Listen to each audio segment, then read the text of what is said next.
ஆண்டவராகிய இயேசு கிறிஸ்துவின் நாமத்தினாலே இந்த நல்ல நேரத்திலே உங்களை பார்ப்பதில் மிக்க மகிழ்ச்சி அடைகிறேன். என் அன்பான தேவனுடைய ஜனமே, இந்த நாளிலே ஆண்டுடைய வார்த்தைக்காய் ஆவலோடு நீங்கள் பார்த்து நம்புகிறேன். இந்த யூடியூப் சேனல் வழியாக உங்களை ஒவ்வொரு நாளும் சந்திப்பது மிக்க மகிழ்ச்சி. இந்த லாக்டவுன் இருக்கிற வரைக்கும் தினமும் உங்களுக்கு ஆண்டுடைய வார்த்தை ஒளிபரப்பப்படும். இந்த லாக்டவுன் முடிஞ்ச உடனே வாரத்துக்கு 2 நாள் மட்டும் ஒளிபரப்பப்படும். மீதி இருக்கிற நாட்களில் Sunday service, Friday fasting service அந்த செய்திகளையும் நாங்கள் ஒளிபரப்புவோம். இந்த லாக்டவுன் முடிஞ்ச உடனே ஏன் பாஸ்டர் டெய்லி கட் பண்ணுறீங்க, வாரத்தில் 2 நாள் போடுறீங்கன்னா எல்லாருமே வேலையில் பிஸியாக இருப்போம். தினமும் உட்காந்து பார்க்க முடியாது. ஏன்னா தினமும் வேதம் வாசிக்கணும், ஜெபிக்கணும், குடும்ப வேலையிலையும் பார்க்கணும். இதுக்கு தனியாக நீங்கள் 1/2 மணி நேரம் ஒதுக்க முடியாது. ஆகையினால இப்போ நீங்கள் வீடுகளில் ஓய்வாக இருக்கும்பொழுது தினமும் இந்த வார்த்தைகளை நீங்கள் தியானிப்பது பிரயோஜனமாக இருக்கும். அந்த வகையில் நாங்கள் தினமும் ஒளிபரப்புகிறோம். இந்த ஊரடங்கு முடிந்தவுடன் வாரத்திற்கு 2 நாள் உங்களுக்கு இந்த வார்த்தைகள் ஒளிபரப்பப்படும். அன்பான கர்த்தருடைய பிள்ளைகளே, உங்களுடைய வாழ்க்கையுடைய ஓட்டத்தை யதார்த்தமாக்கிறது அப்படி செய்கிறோம். கர்த்தர் உங்களை ஆசீர்வதிப்பாராக. இன்றைக்கு உங்களுக்கு நாம் என்ன பேச போகிறோம் அப்படின்னா, பைபிள்லேருந்தெல்லாம் எடுத்து இன்னைக்கு நடைமுறையான ஒரு பிரசங்கம், ஒரு ஆலோசனை பிரசங்கம், ஒரு கவுன்சிலிங் நான் உங்களுக்கு சொல்ல போகிறேன். அதாவது கணவன் மனைவி உறவுக்குள் சந்தேகம் வருவது ஏன் அப்படிங்கிற தலைப்பை நாங்கள் உங்களுக்கு கொடுத்துருக்குறோம். கடந்த 30 ஆண்டு கால இந்த முன்னேற ஊழியத்தில் நிறைய குடும்பங்களை, ஆயிரக்கணக்கான குடும்பங்களை நாங்கள் சந்தித்திருக்கிறோம். குடும்ப பிரச்சனைகளுக்காக ஜெபித்திருக்கிறோம். பிரிந்த கணவன் மனைவிகளை ஒன்று சேர்த்து வைத்திருக்கிறோம். நிறைய குடும்ப சண்டைகளை சமாதானப்படுத்தி இருக்கிறோம். நிறைய குடும்பங்களை நாங்கள் ஒரு சபையின் மேய்ப்பராக, கர்த்தருடைய ஊழியக்காரனாக நான் பார்க்கிறேன். 30 ஆண்டு காலத்தில் பல ஆயிரம் குடும்பங்களை பார்த்திருக்கிறேன். அன்பான கர்த்தருடைய பிள்ளைகளை, நானும் குடும்பத்தில் உள்ளவன். எனக்கு நல்ல 2 பிள்ளைகளை கொடுத்திருக்கிறார். நிறைய ஆவிக்குரிய பிள்ளைகளை கொடுத்திருக்கிறார். அதுக்காக கர்த்தருக்கு ஸ்தோத்திரம். அன்பானவர்கள், நானும் குடும்பத்திலே உள்ள ஒரு மனிதன். எனக்கும் கிட்டத்தட்ட என்னோட கூட பிறந்தவர்கள் ஒரு 5-6 பேர் இருக்கிறாங்க. அது ஒரு பெரிய குடும்பம். ஸோ குடும்பம் என்பது ரொம்ப முக்கியமான விஷயம். இந்த குடும்பத்திற்குள் கணவன் மனைவி உறவு என்பது அந்த ரகசியம் பெரியது என்று பவுல் சொல்றார்.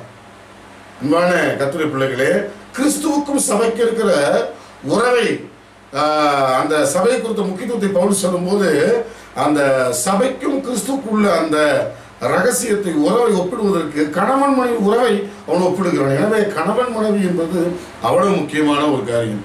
எனவே இந்த நாளிலே இந்த கணவன் மனைவி உறவுக்குள் சந்தேகம் வருவது ஏன் அப்படிங்கிறதுக்கு நடைமுறையாக சில ஆலோசனை நான் சொல்ல போகிறேன். நான் வேதத்தை எடுக்க போகிறதில்லை. இன்றைக்கி நடைமுறையாக நம்ம அப்படி டீ சாப்பிட்டு உட்காந்து பேசுகிற மாதிரி சில தட்டி கொடுத்து கவுன்சிலிங் சொல்கிற மாதிரி இன்றைக்கி நான் உங்கள்கிட்ட பேச போகிறேன். நீங்கள் கவனமாக கேளுங்க. இது உங்கள் நண்பர்களுக்கு நீங்கள் ஷேர் பண்ணுங்கள். ஒருவேளை உங்கள் குடும்பம் சமாதானமாக இருக்கட்டும், அப்படி சந்தோஷமாக இருந்தால் அதை விட மகிழ்ச்சி ஒன்றுமே இல்லை. நீங்கள் அப்புறம் எனக்கு ஏன் பாஸ் அந்த பிரச்சனை கேட்கக்கூடாது. நீங்கள் கற்று வைத்து கொண்டு உங்கள் நண்பர்கள், உறவுகளில், குடும்பங்கள் பிரச்சனைகள் வரும்போது இந்த அறிவுரைகளை நீங்களும் அங்கே பயன்படுத்தலாம். எனவே இது எல்லாருக்கும் இந்த வார்த்தை பொருந்தும். பிரச்சனை இருக்கிறவங்க உங்களை மாற்றிக்கொள்ளுங்கள். பிரச்சனை இல்லாதவர்கள் நீங்கள் இந்த காரியத்தை கற்றுக்கொண்டு மற்றவர்களுக்கு சொல்லிக் கொடுங்கள். கர்த்தர் உங்களை ஆசீர்வதிப்பாராக. அன்பானவர்களே, பொதுவாக சந்தேக கேடு, சந்தோஷ கேடு அப்படின்னு சொல்லுவாங்க. குடும்பத்தில் வறுமை கூட வந்துட்டு போகலாம், சண்டை கூட வந்துட்டு போகலாம், ஆனால் சந்தேகம் மட்டும் வந்துட்டு போகக்கூடாது. பெரிய மாணவர்களே, அது கொரோனாவை விட பயங்கரமானது. ஒரு முறை வந்துட்டுனா அது அப்படியே கணிஞ்சிக்கிட்டே இருக்கும். அது ரொம்ப கவனமாக இருக்க வேண்டிய ஒரு விஷயம். இந்த நாளிலே அவங்கள்ட்ட எப்படி என்ன பேச விரும்புகிறேன்னா, பொதுவாக சந்தேகம் அப்படின்னா ஒரு 3 விஷயத்தில் சந்தேகம் இருக்கலாம். இந்த கணவன் மனைவி உறவுக்குள் சந்தேகம் வருவது ஏன் அப்படின்னு நான் உங்களுக்கு பிரசங்கம் பண்ணுறதுக்கு அதுக்கு முந்தி ஒரு 3 விஷயத்தில் உங்களுக்கு சந்தேகம் வரலாம்.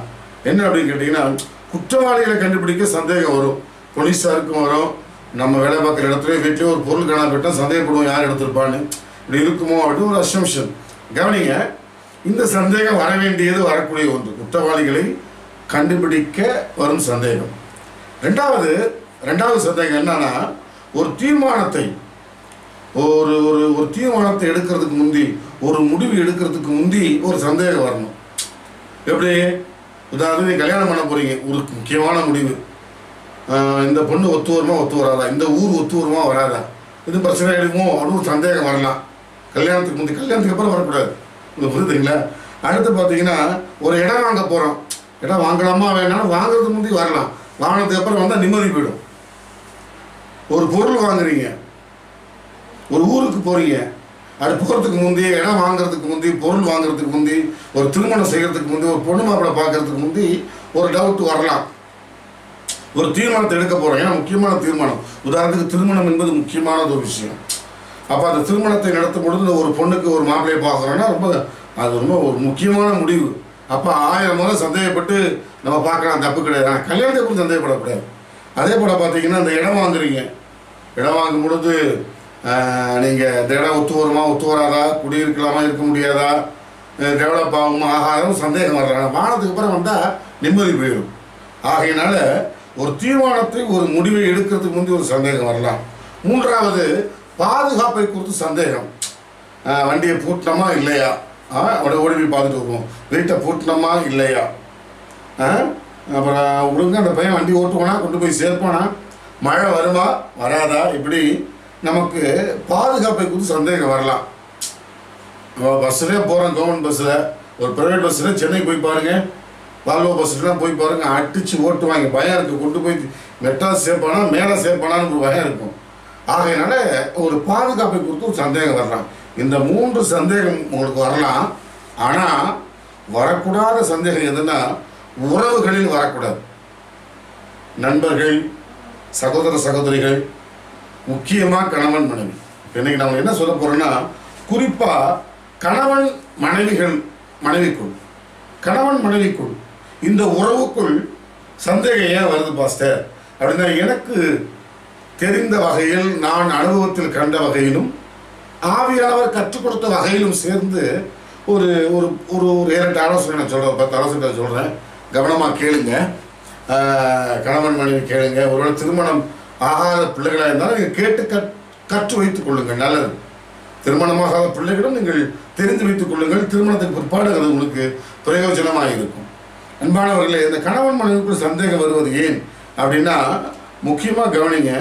நம்பர் 1, முதலாவது, தவறான சம்பவங்களை குடும்பத்தார் பேசுவதை சிறு வயதிலே கேட்டு வளர்ந்ததுனால அவங்களுக்கு சந்தேக புத்தி வரும். சின்ன வயசில் 7வது 8வது 6வது படிக்கிறப்ப இவங்க திரையில் அந்த காலத்தில் கிராமத்தில் போகிற திரையில் பிள்ளைங்க படிச்சுட்டு இருக்கோம். அந்த திரையில் உட்காந்து கதை பேசிகிட்டு இருப்பாங்க. சில குடும்பங்களில் பார்த்தீங்கன்னா சத்தமாக குடும்ப பிரச்சனை பேசுவாங்க. ஏன் நம்ம மாமன் பொண்ணு, நம்ம மச்சான் பொண்ணு ஓடி போயிட்டாலாம், அந்த தப்பு பண்ணிட்டாலாம், அல்லது குடும்ப பிரச்சனை உட்காந்து அப்பா அம்மா பேசுவாங்க. அல்லது ஊரில் இருந்து அந்த மாமா அத்தை சித்தி பேசுவாங்க. உங்களுக்கு தெரியுமா, நம்ம ஊரில் இப்படி ஆயிடுச்சா, நம்ம ஊர் பொண்ணா அப்படின்னு. இந்த கதைகளை, தவறான கதைகளை, கசப்பான கதைகளை சிறு வயதில் நம்ம கேட்டிருப்போம். சில தவறான சம்பவங்களை குடும்பத்தார் பேசுவதை சிறு வயதில் கேட்டு வளர்ந்துருப்பாங்க. அது அப்படியே பசுமரத்தாணி போல் அப்படிங்கிற மாதிரி சின்ன வயசில் ஒரு 10வது படிக்கிற வரைக்கும் வந்து கேட்குற அப்படி மனசில் டப்புன்னு பதியும். 10வதுக்கு மேலே கவனிச்சாதான் பதியும். ஆனால் +1 நிறைய பேர் ஃபெயில் ஆகிறாங்க. புரிஞ்சவங்களுக்கு காலேஜ் போயிட்டா எல்லாத்தையும் கண்ட்ரோல் பண்ணால் தான் பதியும். புரிஞ்சுங்களா? ஆக இந்த 7வது 8வதுக்குள்ளே பார்த்தீங்கன்னா ஆட்டோமேட்டிக்காக காதல் உணர்வு பதியும். அப்போ சின்ன வயசில் அதை பதிஞ்சு வளர்ந்து திருமணமாகும் பொழுது அது ஆணோ பெண்ணோ அந்த சந்தேகம் இவங்க இப்படி தான் இருப்பாங்களோ அப்படிங்கிற விஸ்வரூபத்தை எடுக்க ஆரம்பிக்கும். அன்பான தேவனுடைய பிள்ளைகளே, இந்த சிறு வயதில் தவறான சம்பவங்களை குடும்பத்தார் பேசுறதை கேட்டு, அதுக்கு தான் பிள்ளைகளை வச்சுட்டு பிரச்சனைகளை பேசக்கூடாதுன்னு சொல்லுவாங்க. சின்ன பிள்ளைகளை வச்சுட்டு பிரச்சனைகளை பேசக்கூடாதுன்னு சொல்லுவாங்க. பேரண்ட்ஸ் இதில் கவனமாக இருக்கு. அது மாதிரி கேட்டு வளர்ந்ததுனால கூட அந்த சந்தேகம் உள்ளே இருக்கலாம். அதனால தான் மெயினாக வரும். அதை நீங்கள் முதல்ல கவனிங்க. 2வது என்னன்னு கேட்டிங்கன்னா, தாய் தகப்பன் சண்டையை பார்த்து, அப்பா அம்மா போடுற சண்டையை பார்த்து பயந்து அழுது பாதிக்கப்பட்டு அதனால் சந்தேகம் வரும். உதாரணத்துக்கு பார்த்தீங்கன்னா, ஒரு கணவன் சந்தேகப்பட்டு மனைவியை அடித்து பேசுகிறான் கெட்ட வார்த்தைகளால். ஆண்களுக்கு சொல்கிறேன், கெட்ட வார்த்தைகளை பயன்படுத்தாதீர்கள். திரும்ப சொல்கிறேன், ஆண்களுக்கு உங்கள் பிள்ளைங்க அதை கேட்டுக்கிட்டு இருக்கிறாங்க, அதை அப்படியே சந்ததியாக பாருங்கள். தயவுசெய்து ஆண்கள் கெட்ட வார்த்தைகள் பேசாதீங்க. ஏன் கெட்ட வார்த்தை பேசக்கூடாது? நான் சபையில் பிரச்சனை பண்ணியிருக்கேன். கெட்ட வார்த்தை எல்லாமே பிசாசுட்டேருந்து வர்றது. கெட்ட வார்த்தைகள், பேர்ட் வேர்ட்ஸ் அத்தனையும் ஃப்ரம் த ஈவில், பிசாசுட்டேருந்து வருது. ஸோ நீ கெட்ட வார்த்தை பேசவே கூடாது. நல்ல வார்த்தையை பிரயோஜனம் இருந்தால் பேசுகிறதா, பேசாதன்னு சொல்லி பைபிள் சொல்லுது. ஆகையினால அன்பான கர்த்தருடைய பிள்ளைகளே, நீங்கள் குறிப்பாக சகோதரர்கள் சொல்கிறேன், கெட்ட வார்த்தைகளை பேசாதீர்கள். கெட்ட வார்த்தைகள் கெட்ட ஆவியினால் பேசப்படுவது. கெட்ட சுபாவம் இருக்கவன் தான் கெட்ட வார்த்தை பேச முடியும். கெட்ட சுபாவம் உள்ளவன் ஈஸியாக கெட்ட வார்த்தை பேசுவான். ஒருத்தர் ஈஸியாக கெட்ட வார்த்தை பேசுகிறான்னா அவன் ஏதாவது கெட்ட பழக்கம் ஒன்று இருக்குன்னு அர்த்தம். அவனுக்கு தான் கெட்ட வார்த்தை புசுக்குன்னு வரும். புரியுதா உங்களுக்கு? ஆமாம், அப்படியே பிள்ளைகளுக்கு அது பரவும். கவனம் கவனம், குறிப்பாக ஆண்கள் கவனம். அதுமாதிரி பெண்களும் சாப வார்த்தைகளே பேசாதீர்கள், கர்த்தர் நல்லவர். அதனால் தாய் தகப்பன் சண்டை அதை பார்த்து பயந்து அழுதுகிட்டு அதனால பாதிக்கப்பட்டு அதே மாதிரி அந்த பெண்ணும் ஆணும் வளர்ந்து அவங்க குடும்பம் நடத்தும் பொழுது அதே மாதிரி சண்டை போடுவாங்க. சொல்லுவாங்கள்ல, தாயை தண்ணீடியில் பார்த்தா பொண்ணை வீட்டில் போய் பார்க்க வேண்டாம் அப்படின்னு. அதனால் அன்பானவர்களே, நீங்கள் ரொம்ப கவனமாக இருக்கணும். தாய் தகப்பன் பிள்ளைகளுக்கு நேரம் சண்டை போடாதீங்க. உங்களுக்குள்ள பர்சனலாக வழிகள் இருந்தாலும் அதை தனியாக உட்காந்து பேசிக்கோங்க. அதை உட்காந்து பேசுங்க. அதை விட்டுட்டு நீங்கள் அந்த வழிகளை உள்ளே வச்சுக்கிட்டு நீங்கள் சில பேர் உள்ளே வச்சுட்டு வேறு இதில் கடை என்ன சாம்பார் உப்பு இல்லை, என்ன சமைச்சிருக்கிற, நீ என்ன சமைக்கிறது, ஏன் லேட் ஆகுது அப்படி சொல்லி சண்டை போடுவாங்க சில பேர் உள்ளுக்குள்ளே வச்சுக்கிட்டு. அது ரொம்ப தப்பு. கணவன்மாரை செய்யாதீர்கள், அதோட மனைவிகளும் செய்யாதீர்கள். எதாக இருந்தாலும் மனம் திறந்து பேசிடுங்க. நீங்கள் சண்டை போடுவது உங்கள் பிள்ளைகளை பாதித்து சந்ததிகளை பாதிக்கும். நான் ஏற்கனவே சொல்லியிருக்கிறேன், நான் ரீடெஸ்ட் பண்ணுறேன், மறந்துடாதீங்க. மூணாவது என்னென்னா, நெருங்கிய உறவுகளில் யாராவது அப்படிப்பட்ட நபர் இருந்திருக்கலாம். அவரது அனுபவத்தை கேட்டும் அதன் மூலமாகவும் நமக்கு வரும். உதாரணத்துக்கு உங்கள் பிள்ளைகளை மாமா வீட்டுக்கு சித்தி வீட்டுக்கு அனுப்புவீங்க. அதுக்கு தான் வயசுக்கு வந்த பிள்ளைகளை கவனிங்க. சொந்தக்கார வீட்டில் தனியாக விடக்கூடாது. ரொம்ப கவனமாக இருக்கணும், ரொம்ப கவனமாக இருக்கணும். குழந்தைகளை போய் 4 நாள் 5 நாள் கொண்டு வெளியூரில் விடுறது ரொம்ப கவனமாக. இந்த காலத்து பிள்ளைகளை கவனமாக இருக்கு. ஏன்னா அங்கு அவர்கள் சொல்கிற அங்கே அந்த நபர்கள் யாராவது இருக்கலாம். அதை அந்த அனுபவத்தை கேட்டு அப்படியே வந்துடும். குறிப்பாக வயசுக்கு வந்த பெண் பிள்ளைகளை திருமணமான பெண் பிள்ளைகளோடு நெருங்கி பழகக்கூடாதுன்னு சொல்லுவாங்க. அதில் நிறைய ரகசியங்கள் அடங்கி இருக்கிறது. உண்மையான கத்திர பிள்ளைகள் இப்போ சொந்தக்கார வீட்டுக்கு உங்கள் பிள்ளைகள் அனுப்புறீங்க. அங்கே ஒரு பிள்ளை புதுசில் சண்டை போட்டு வந்திருக்கான்னு வச்சுக்கோங்க. அந்த அனுபவத்தை பிள்ளை கேட்டுக்கிட்டே இருக்கும். கேட்டுகிட்டே இருந்து இது கல்யாணம் ஆன உடனே புதுசுட்டு அதே மாதிரி சண்டை போடும். அப்போ நெருங்கிய உறவுகளில் யாராவது அப்படிப்பட்ட நபர் இருந்திருந்தாங்கன்னா அவரது அனுபவத்தை கேட்டுட்டு அதன் மூலமாக ஒரு சந்தேகம் வரலாம். ஆனால் பிள்ளைகளை வாலிப பையனோ பொண்ணோ அல்லது ஒரு விவரம் தெரிஞ்சு ஒரு 8-9 வயசுக்கு அப்புறம் பிள்ளைகளை தனியே கொண்டு உறவுகளுடைய வீடுகளில் விடாதீர்கள். சில பேர் வளர்க்க முடியாமல் தாத்தா பாட்டி வீட்டில் விடுவாங்க, அது வேற. அதுக்காக ஜெபம் பண்ணிக்கோங்க. கூடுமான வரை தாய் தகப்பனை பிள்ளைகளை வளர்க்குறது ரொம்ப நல்லது. நீங்கள் அதில் கவனமாக இருங்க. 4வது என்னென்னா, ரொம்ப முக்கியமானது, சிறு வயதில் தவறான பாதையில் சென்று அதில் நடந்தவர்களுக்கு சந்தேக புத்தி தன்னால் வரும். சின்ன வயசில் தவறான நண்பர்கள், தவறான பாதை, தவறான காட்சிகள், தவறான கதைகள், அசிங்கமான கதைகளை கேட்டு கேட்டு தப்பு செஞ்ச ஆணோ பெண்ணோ வளரும்போது அந்த புத்தி அப்படியே வரும். ஏன்னா இவன் தப்பு பண்ணவன் தானே. சந்தேகம் யாருக்கு வரணும்? மேக்சிமம் சின்ன வயசில் தவறு செய்த ஆணோ பெண்ணுக்கும் சந்தேகம் வரும்.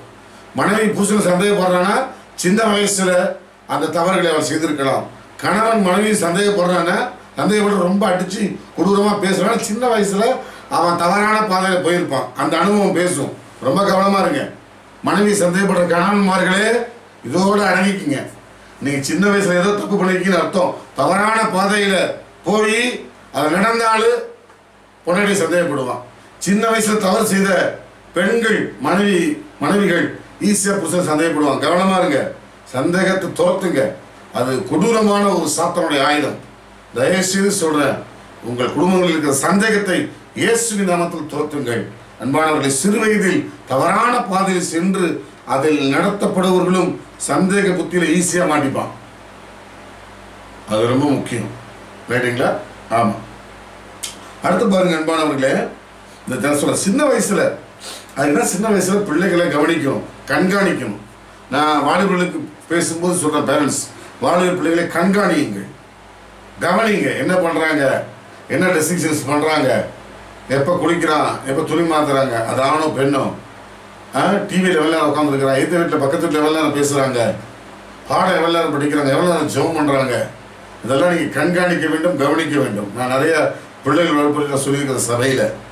அன்பான கர்த்தருடைய பிள்ளைகளே, சின்ன வயசில் தப்பாய் நடக்கிற தவறாக நடக்கிற ஆணோ பெண்ணோ வளர்ந்ததுக்கப்புறம் குடும்ப வாழ்க்கையில் அதே புத்தி வேலை செய்யும். அதே புத்தி வேலை செய்யும். உங்களுக்கு புரியுதா? உங்களுக்கு சின்ன வயசில் காசு திருடி இருப்பான்.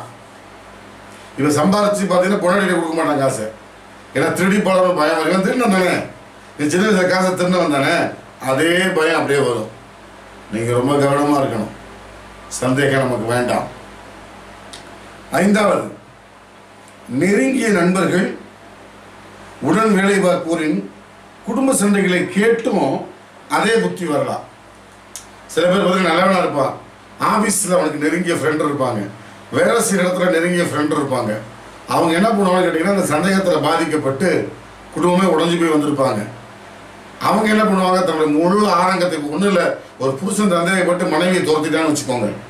அவர் ஒரு இடத்துல வேலை பார்க்குறாருன்னா நிச்சயமாக தன்னோட வேலை பார்க்குறவங்க சொல்லுவாள், ஆம்பளைகளே அப்படித்தான் சந்தேகப்படுவாங்க. எழுத்து நெல், நீயும் பதிலுக்கு சந்தேகப்படு எப்படிங்க, அவன் சந்தேகப்படுறான், நீ சும்மா சந்தேகப்படு, நீ சந்தேகப்பட்டு பேசு, அப்போதான் நீ வாழ முடியும் தவறாக சொல்லிக் கொடுப்பா. அதையே ஆயுதமாக பயன்படுத்துவார்கள். சில ஆண்களை நான் பார்த்துருக்கிறேன், மனைவிட்டேருந்து தப்பிக்கிறதுக்கு மனைவி மேலே ஒரு பழியை போடுவாங்க. என்ன சரியில்லை நீ அப்படின்னு. நிறைய நம்ம தமிழ்நாட்டு பெண்கள் மானத்திற்கு பயந்து அமைதியாகிவாங்க. நிறைய ஆண்களை பார்த்துருக்கிறேன், அதெல்லாம் அயோக்கிய பசங்க. நிறைய கணவன்மார் இருக்கிற பேர் நிறைய அயோக்கிய பசங்க நான் பார்த்துருக்கிறேன். மனைவியை இவன்ட்ட தப்பு நிறையா இருக்கும், மனைவி சரியாக ஸ்டெபனாக போயிட்டுருப்பா. அந்த பெண்ணை கண்ட்ரோல் பண்ண முடியாமல் அந்த பெண்ணுக்கு பயந்துக்கிட்டு அந்த பெண்ணை வாயை அடக்க ஒரு கடிவாளம் போல சந்தேகம் என்கிற கடிவாளத்தை போட்டுருவாங்க. நான் கண்கூடாக பார்த்துருக்கிறேன், கேட்டுக்கொண்டிருக்க பிரியமானவர்களே. என்னோட ஊழிய அனுபவத்தில் நிறைய குடும்பத்தில் நான் பார்த்துருக்கிறேன். ஆனால் நான் பாஸ்ட்டாக ஒன்றும் பண்ண முடியாது, அப்படியே வேதனை அடக்கிட்டு நான் வருவேன். சில சகோதரர்கள் சொல்லுவாங்க, நான் கேட்டிருக்கிறேன், நான் கண்ணால் பார்த்துருக்கிறேன். சில நல்ல பெண்களை கண்ட்ரோலில் வைக்கிறதுக்காக சில கயவர்கள் கூட சொல்லலாம், தப்பே இல்லை, கணவன் இல்லை கயவன், பொய்யா மனைவி மேலே ஒரு குற்றச்சாட்டை போட்டு அந்த பொண்ணை அடக்கி வைக்கிறது. அது மாதிரி புருஷமான திருந்திக்கும், கர்த்தர் கவனிச்சுட்டே இருக்கிறார். அன்பானவர்களே, இந்த நெருங்கிய நண்பர்கள் சொல்ற கசப்பான அனுபவத்தை ரொம்ப ஏற்றாதீங்க. அதுக்குதான் உங்களுக்கு விசுவாசத்தை வளர்ப்பது எப்படின்னு பேசும்போது சொன்னேன், அவிசுவாசத்தை கேட்காதீங்கன்னு. உங்கள் நண்பர்களோ நெருங்கிய நண்பர்களோ உறவுகளோ துக்கமான துயரமான இழப்புகளை நஷ்டங்களை ஓவரா பேசினா கேட்காதீங்க. அது நமக்குள்ள அது பதிஞ்சிடும். டைவர்ஸ் ஆனவங்க, கணவனை சண்டைப்பட்டு பிரிஞ்சவங்க ரொம்ப பேசி பாருங்க, உங்களுக்கு அதே புத்தி வரும். பெர்னார்ட் ஷா சொன்னார், உன் நண்பனை பற்றி சொல்றான் உன்னை பற்றி சொல்றேன் அப்படின்னு. அதனால நீங்க நெருங்கிய நண்பர்கள் உங்களுடைய வேலை பார்க்கக்கூடிய அனுபவத்தை, இந்த மாதிரி தோல்வி அனுபவத்தை ரொம்ப கேட்காதீங்க. அதுலேருந்து கூட சந்தேக புத்தி வரும்.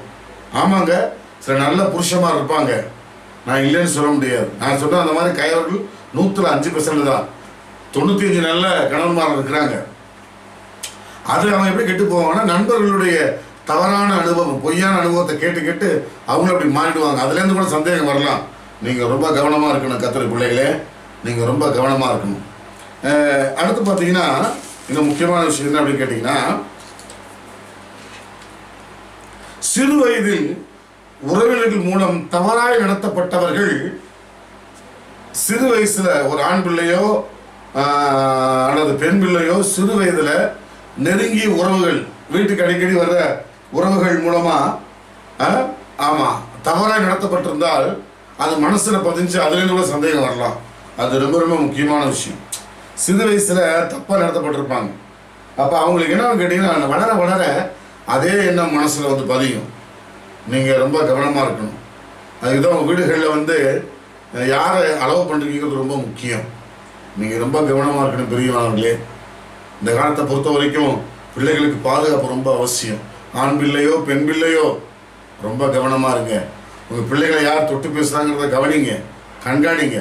நீங்கள் ரொம்ப கவனமாக இருக்கணும். ஸ்கூல்லேருந்து வரும்போதும் பிள்ளைகள் எப்படி இருக்கிறாங்கிறத கவனித்து பாருங்கள். அன்பான கர்த்தருடைய பிள்ளைகளே, அதனாலும் கூட அந்த என்ன செய்யலாம், சந்தேகங்கள் வரலாம். சிறு வயதில் உறவுகள் மூலம் தப்பாக நடத்தப்படுறதுனால கூட வரலாம் இந்த சந்தேகப்படுறது. நீங்கள் அதில் ரொம்ப கவனமாக இருக்கணும். அடுத்து ரொம்ப முக்கியமானது என்னன்னு கேட்டிங்கன்னா, 7வது பாயிண்ட் என்ன அப்படின்னு கேட்டிங்கன்னா, இரு வேறுபட்ட குணாதிசயம் உள்ளதுனால சந்தேகம் வரலாம். அதாவது கணவன் ஒரு டைப்பு, மனைவி ஒரு டைப்பாக இருப்பாங்க. சில இடத்துல 2 பேரும் ஜாலி டைப்பாக இருப்பாங்க. நான் சில குடும்பத்தை பார்த்துருக்கேன், ஹஸ்பண்ட் ஒய்ஃபு செம ஜாலி டைப்பு, ஜோவியல் டைப் அப்படிம்பாங்க. ரொம்ப யதார்த்தமாக இருப்பாங்க கணவன் மனைவி. நான் பார்த்து அசந்து போயிருக்கிறேன், வியந்திருக்கிறேன், அவளுக்காக கர்த்தரை துதிக்கிறேன். சில குடும்பத்தை பார்த்து பயந்து இருக்கிறேன். ஏன்னா கணவன் வந்து வாயை திறக்க மாட்டான். திறந்தாலும் 100 கொரோனாவை விட அதிக வைரஸ் வாயிலிருந்து ஒரு குடும்பத்தை அழிச்சு விடுவான். சில வீட்டில் பெண்கள் வாயை திறந்தா சுனாமியோட பயங்கரமாக இருக்கும். பெண்கள் மூடி டைப்பாக இருப்பாங்க, ஆண்கள் ஜாலி டைப்பாக இருப்பாங்க. சில வீட்டில் ஆண்கள் வாயை மூடிட்டு பெண்கள் ஜாலி டைப்பாக இருப்பாங்க. ஜோவியெல்லாம் நல்லா பேசுவாங்க எல்லாத்தையும். அந்த குணம், அந்த வேறுபட்ட குணாதிசயம் மூலமாக கூட சந்தேக புத்தி வரலாம். வேணா எல்லாத்தையும் பல்ல காட்டுறான் அப்படின்னு சொல்லி மனைவிக்கு சந்தேகம் வரலாம். அல்லது மனைவி கணவனுக்கு வராட்டாலும் மாமியார் சொல்லி கொடுக்கலாம். ஏன்னா அவள் பொண்டாட்டி எல்லாத்தையும் பல்ல காட்டி பேசுகிறான், அவளை கொஞ்சம் அடக்கி வை, அப்படிலாம் இருக்கக்கூடாதுன்னு மாமியார் சொல்லிக் கொடுக்கலாம். மாமியாரே அப்படி சொல்லி கொடுத்தீங்கன்னா உன் மகனுடைய வாழ்க்கையை நீங்களே கெடுக்கிறீங்கன்னு அர்த்தம். புரிஞ்சுக்கிட்டீங்களா? ஆமாம். அதே போல் புருஷன் ரொம்ப ஜாலி டைப்பாக இருந்தாலும் மனைவி என்ன செய்யணும், ஏன்னா எல்லாத்தையும் பல்ல காட்டுறீங்க அப்படின்னு சொல்லி நீங்கள் பேசக்கூடாது. பேசி பேசி நீங்களே விளை வச்சிடக்கூடாது. அது ரொம்ப கவனம். இல்லாததை இருக்கிறது கூட அழைக்கிறான் பிள்ளைங்க. ஒன்றுமில்லாத உறவை இருக்குன்னு சொல்லி நீங்களே வளர்த்து விட்டுறக்கூடாது. அது அந்த சிந்தையை உண்டாக்கிடக்கூடாது. ரொம்ப கவனமாக இருக்கணும். 2 பேரும் வேற டைப்பாக இருப்பாங்க. அந்த மாதிரி ஹஸ்பண்டுக்கு இருக்கும் சிரமம் தான். நான் என்ன சொல்கிறேன்னா, ஒருவேளை உங்கள் மனைவிக்கு சிரித்து பேசுறது பிடிக்கிறோம், இல்லை ஆண்கள் கொஞ்சம் குறைச்சிக்கோங்க. அதே போல் சகோதரிமார் சொல்லுவாங்க, புருஷனுக்கு அப்படி பேசுறது பிடிக்கலாம், கொஞ்சம் குறைச்சிக்கோங்க. எந்த கணவன் இல்லாத எந்த ஆண்டையும் பேசும்போது டிஸ்டன்ஸ் தள்ளி நின்று பேசுங்க. நான் நிறைய பெண்களுக்கு அறிவுரை சொல்கிறேன், நீ கணவன் இல்லாத மற்ற ஆண்கள்கிட்ட பேசும்போது டிஸ்டன்ஸ் கீப் அப் பண்ணுங்க. அது ரொம்ப நல்லது, அது மிகுந்த நல்லது. ஆமாம், அதை முகத்தை பார்த்து நேராக பேசுங்க. அதே போல் ஆண்களுக்கும் சொல்கிறேன், பெண்கள்கிட்ட பேசும்போது டிஸ்டன்ஸ் விட்டு நின்று நீங்கள் பேசுங்க. நல்லது, அது நல்லது. ஏன்னா இந்த வேறு வேறு டைப் குணங்கள் இப்போ சபைக்குள்ளே ஏன் சாசனம் போகிறதுன்னு கேட்டிங்கன்னா, எல்லாவித குணமுடையும் உள்ளே வருவாங்க. ஒவ்வொரு விதமான டைப் ஆஃப் கேரக்டர். ஒருத்தரோட கேரக்டர் ஒருத்தருக்கு பிடிக்காது, அப்படி பிடிச்சவங்க ஒத்து அப்படியே டீமாக போகிறது புரியுதா உங்களுக்கு? ஆகையினால இது வேறு குணாதிசயம் உள்ளதுனால கூட சந்தேகம் வரலாம். அதை நீங்கள் கண்டுபிடிச்சி அதை மாற்றிக்கிட்டீங்கன்னா சந்தேகம் தானே தீர்ந்து போயிடும். சரி, நம்மளுடைய ஹஸ்பண்டுக்கு கூட குணம் இப்படி தான், ரைட்டு, ஓகே, அப்படி என்ன பண்ணிடலாம், நீங்கள் அதை நீங்கள் மாற்றிக்கொள்ளலாம். இது ரொம்ப கவனமாக இருக்கணும். அடுத்து 8வது ரொம்ப முக்கியமானது என்னன்னு கேட்டிங்கன்னா, இது ரொம்ப கவனமாக கேளுங்க. 8வது, மூதாதையர் மூலம் வந்த அசுத்தாவின் தாக்குதல். நம்முடைய தாத்தா பாட்டி அப்பா அம்மா தாக்கின அந்த சந்தேகத்தின் ஆவிகள், சந்தேகங்கிறது ஒரு பிசாசு, சந்தேகத்தின் ஆவிகள் அது அப்படியே தொடர்ந்து வரலாம். அதை என்ன செய்யணும், இதைத்தான் அழகாக சொல்கிறாங்க, ஃபோர்ஃபாதர் கர்ஸ், முற்பிதாக்களுடைய சாபம். அடுத்தது முற்பிதாக்களுடைய சாபம். நம்முடைய தாத்தா பாட்டி இயேசு அறியாமல் அவன் செஞ்ச பாவங்கள், அந்த தீர்க்கப்படாத பாவங்கள் சாபங்களாக மாறும். ஃபினிஷ் பண்ணப்படாத பாவங்கள் சாபங்களை கர்ஸாக மாறும். முன்னோர்கள் இருந்த அசுத்தாவின் தாக்குதல் தொடர். இப்படி அந்த சந்தேகங்கள் உள்ள வரலாம். அதை நீங்கள் ஜெபிச்சு உபவாசம் போட்டு மேற்கொள்ளணும். உபவாசம் போட்டு ஜெபிக்கும் போது ஆட்டோமேட்டிக்காக அது விளைகிறோம். உபவாசம் போட்டு இந்த சாபத்தை முறிக்கும் போது ஜிமுத்து ஜெபிக்கும் பொழுது இயேசுவின் ரத்தத்தினால, இயேசுவின் நாமத்தினால இந்த அசுத்தாவிகள் விளைகிறோம். அது ரொம்ப முக்கியம். 10வது என்னன்னு கேட்டிங்கன்னா, 10வது பாயிண்ட் என்னன்னு கேட்டிங்கன்னா, இச்சையினாவி தாக்குதல் அதிகமாக இருந்தால் கூட இந்த சந்தேகம் வரும். த ஸ்பிரிட் ஆஃப் லஸ்ட், அதாவது இச்சையினாவி அதிகமாக ஒரு ஆணுக்குள்ளே பெண்ணுக்குள்ளே இருந்தால் இந்த சந்தேக புத்தி வரலாம், அது இருக்கும். அதே போல் குடும்ப தாம்பத்திய வாழ்க்கையில் திருப்தி அடையாத ஆணோ பெண்ணோ அதனால கூட சந்தேகங்கள் வரலாம். அதை நீங்கள் உங்களோட பர்சனல் லைஃப்பில் நீங்கள் பேசி சரி பண்ணிக்கணும். அதுக்காக ஜெபித்து டாக்டர்கிட்ட ஆலோசனை வாங்கி கர்த்தரை தேடி வசனங்களால் நீங்கள் சரி பண்ணிக்கொள்ள வேண்டும்.